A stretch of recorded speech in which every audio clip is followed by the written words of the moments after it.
Welcome to the Wisdom English classes. आज हम the Lost Spring chapter का understanding करने वाले हैं। तो स्टार्ट करते हैं। Every morning the author Anees Jung used to see a group of barefoot children with plastic bags on their backs searching gold in garbage।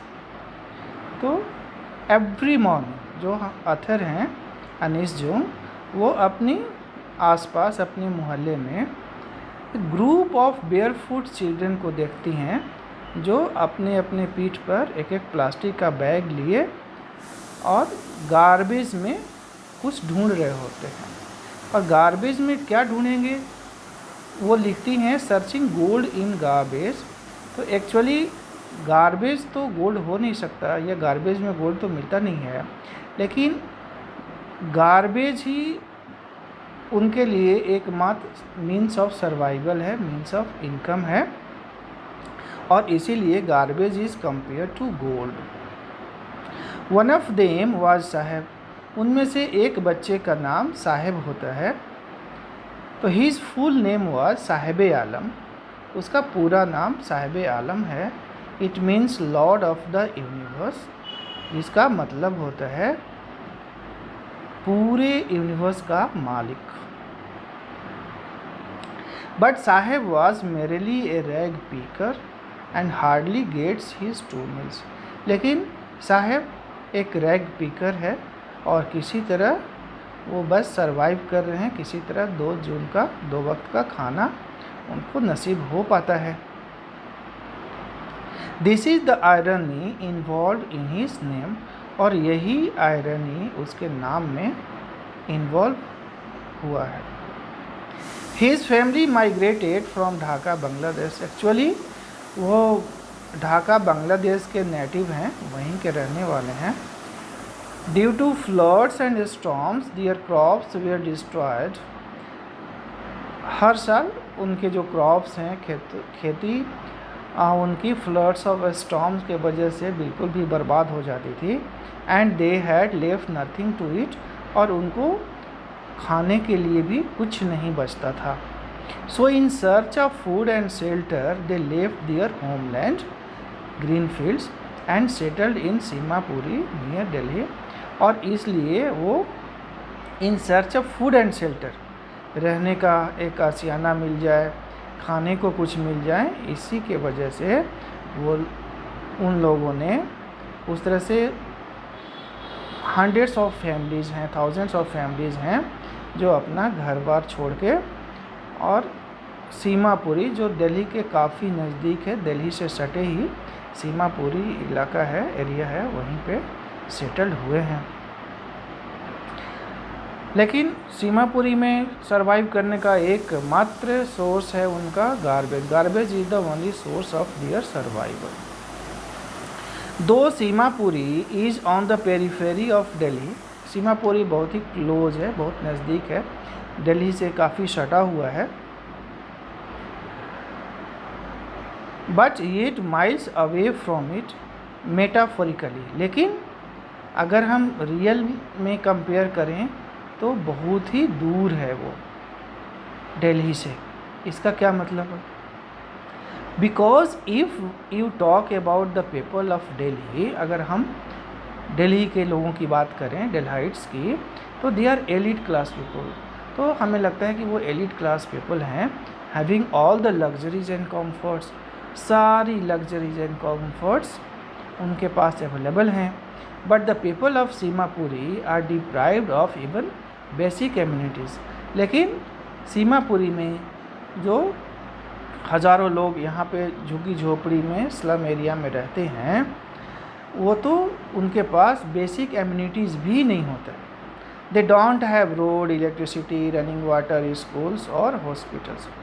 वो बिना road, electricity, running water, schools या हॉस्पिटल्स के बस रह रहे हैं उस इलाके में। तो garbage is really gold to them. तो गार्बेज रियली उनके लिए गोल्ड ही है, गोल्ड से बिल्कुल भी कम नहीं है। क्यों? क्योंकि garbage means bread to their stomach. Garbage है तो 2 वक्त का खाना मिल जाता है पेट भर जाता है उनका। And roof over their head, और गार्बेज है तो खाने के साथ साथ सिर पे एक छत भी हो जाता है, भले ही वो लीकिंग रूफ हो, घास या कैनवास का ही किसी तरह मिट्टी का दीवार बना के उस पर एक छत दे दिया गया हो। But the garbage has two different meanings for the children and their elders. लेकिन गार्बेज का दो अलग अलग मीनिंग है बच्चों के लिए और उनके पेरेंट्स के लिए। For the children it is wrapped in wonder.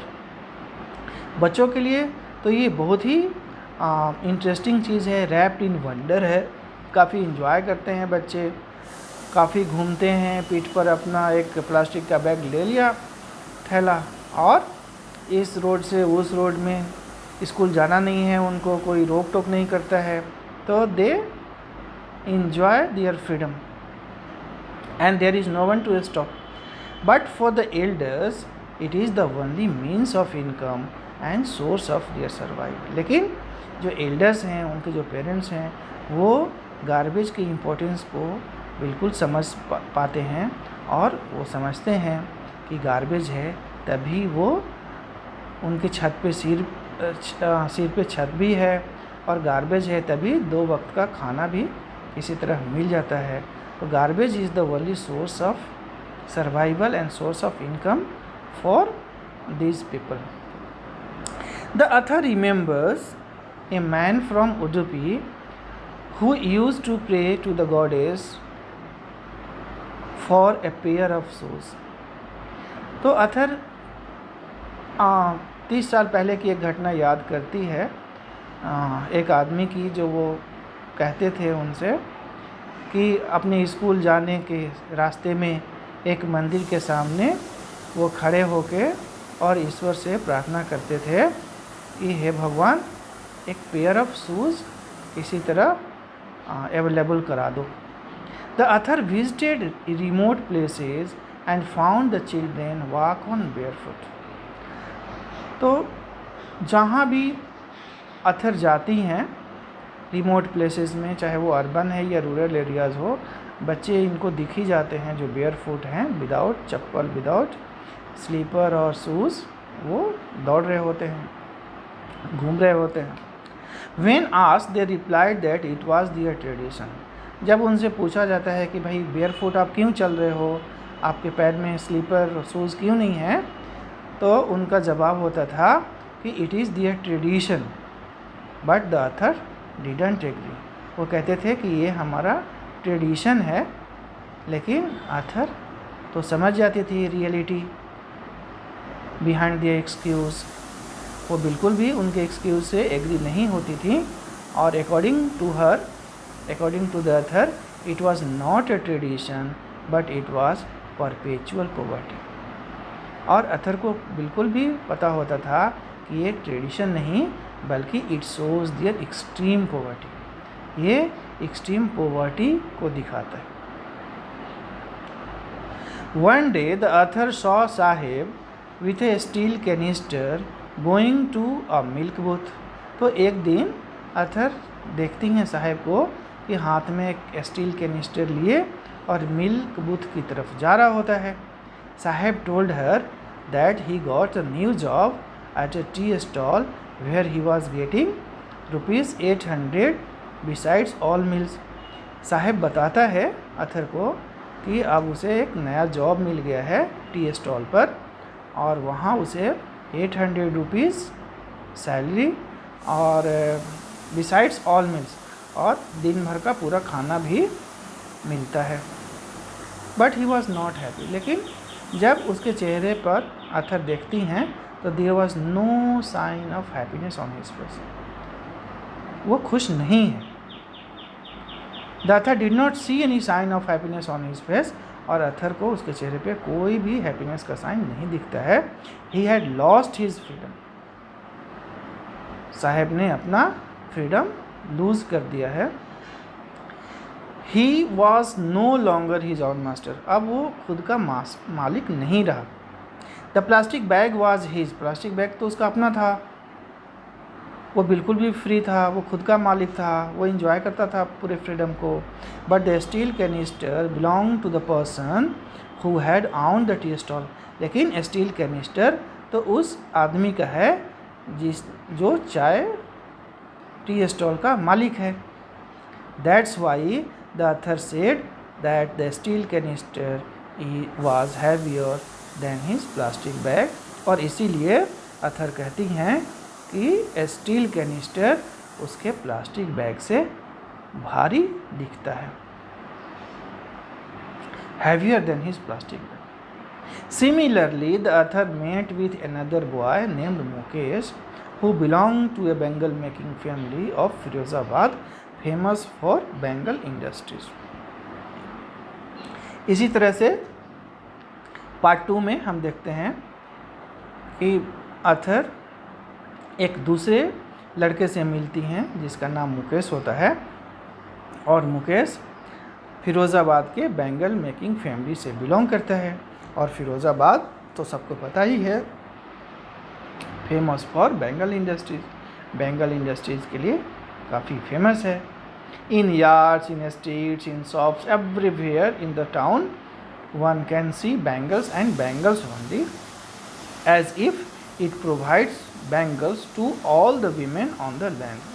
तो फिरोज़ाबाद में जहाँ कहीं भी आपकी नज़र जाती है, हर जगह, हर यार्ड में, हर स्ट्रीट में, हर दुकान में, हर घर में बस बैंगल्स ही बैंगल्स आपको दिखाई देता है।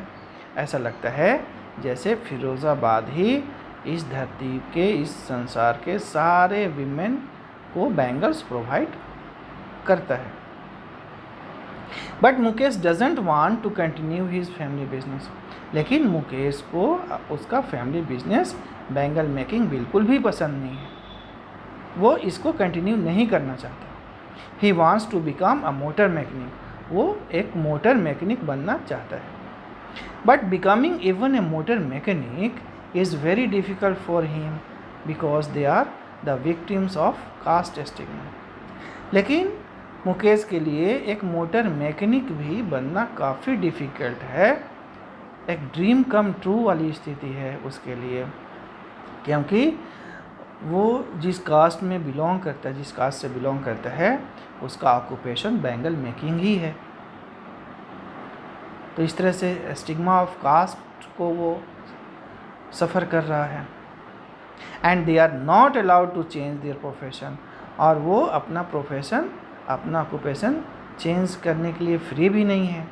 If they dare to change they can be beaten and put into jail by the police in illegal activities.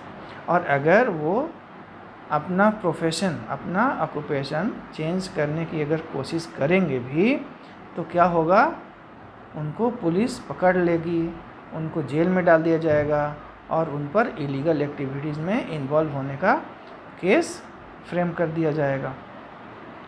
तो they are in the vicious web of sahukars, police, politicians and bureaucrats.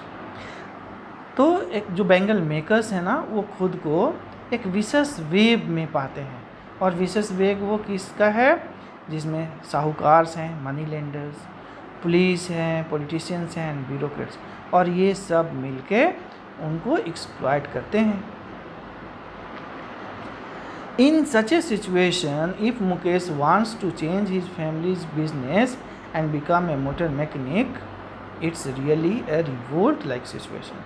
और ऐसे situation में अगर मुकेश चाहता है कि वो motor mechanic बनेगा और वो नहीं चाहता कि अपने फैमिली बिजनेस को कंटिन्यू करे, तो ये रियली ये रिबेल लाइक सिचुएशन है, एक revolt like situation. However working in Bengal industry is a health hazard. हालांकि सबको पता है कि बेंगल इंडस्ट्री में काम करना बहुत ही हेल्थ के लिए डेंजरस है। Since they work for long hours in dim light, amidst of dust of glass particles and live in unhygienic conditions, gradually they lose their eyesight and become disease prone. तो क्योंकि वो लंबे समय तक लो light में और unhygienic condition में काम करते हैं, जहाँ डस्ट ऑफ ग्लास पार्टिकल्स रहता है, तो धीरे धीरे their eyes are adjusted to low light only and they lose their eyesight before adult. तो एज ए कंसिक्वेंसेस क्या होता है, उनकी जो आँखें होती हैं वो लो लाइट को ही एडजस्ट हो जाती हैं और डे लाइट के ब्राइटनेस को बिल्कुल भी बियर नहीं कर पाती, and gradually they lose their eyesight before adult and due to unhygienic conditions and dust particles of glass धीरे धीरे gradually they become disease prone, और वो डिजीज़ प्रोन भी हो जाते हैं, डेडली डिजीजेस से सफ़र करने लगते हैं। तो their life begins in poverty and passes through apathy, greed, injustice and ends in the same poverty. तो इस तरह से हम देखते हैं कि the life of bangle makers is really miserable and pathetic. बहुत ही मिजरेबल एंड पैथेटिक लाइफ है इन लोगों का, और इनकी जो जीवन है, जो लाइफ है, कहाँ शुरू होता है, बिगिनस इन पॉवर्टी, पॉवर्टी में ही शुरू होता है, and passes through apathy, greed, injustice होते हुए सेम पॉवर्टी में ख़त्म हो जाता है। और ये हर घर की कहानी है। तो bangle is a symbol of suhag for the Indian women. Bangle तो इंडियन वुमेन के लिए एक सुहाग का सिंबल है। They wear colourful bangles on their wrist, but there is no colour in the life of bangle makers. तो जो Indian women हैं वो अपने कलाइयों पे कलरफुल बैंगल्स तो पहनती हैं, लेकिन जो बनाते हैं इसे, बेंगल मेकर्स के जीवन में कोई कलर नहीं है, उनका जीवन बिल्कुल भी कलरलेस है। After long life hard work, तो आफ्टर लॉन्ग लाइफ ये हार्ड वर्क करते हैं, they are not in position to send their children to school और रिनोवेट देयर हाउस। तो पूरा ज़िंदगी हार्ड वर्क करने के बावजूद भी वो इस पोजीशन में नहीं होते कि अपने बच्चों को पढ़ने के लिए स्कूल भेज सकें या एक घर ही अच्छा से बना सकें। That's why an elderly woman laments, और इसीलिए एक जो एल्डरली वुमन है, एक बूढ़ी औरत, अपना एक कहानी भी कहती है रो के, she couldn't get a full meal in her entire life, कि इतनी हड्डी तोड़ मेहनत के बावजूद भी पूरे जीवन में कभी उसे भरपेट खाना भी नहीं मिला। Mukesh grand mother rightly says, और मुकेश की जो ग्रैंड मदर हैं वो भी सही कहती हैं कि दिस इज़ देयर कर्म, ये बिल्कुल उनके कर्म में लिखा है, डेस्टिनी में लिखा है, written by the God and no one can change it, इसे कोई चेंज नहीं कर सकता है। इस तरह से हम देखते हैं कि इन्होंने अपने लाइफ को, अपनी डेस्टिनी को बिल्कुल भी एक्सेप्ट कर लिया है कि हम लोगों को यही काम करना है और इसी गरीबी में सरवाइव करते हुए एक दिन मर जाना है। तो इसी नोट पे ये अंडरस्टैंडिंग यहीं पे समाप्त होता है। Thank you.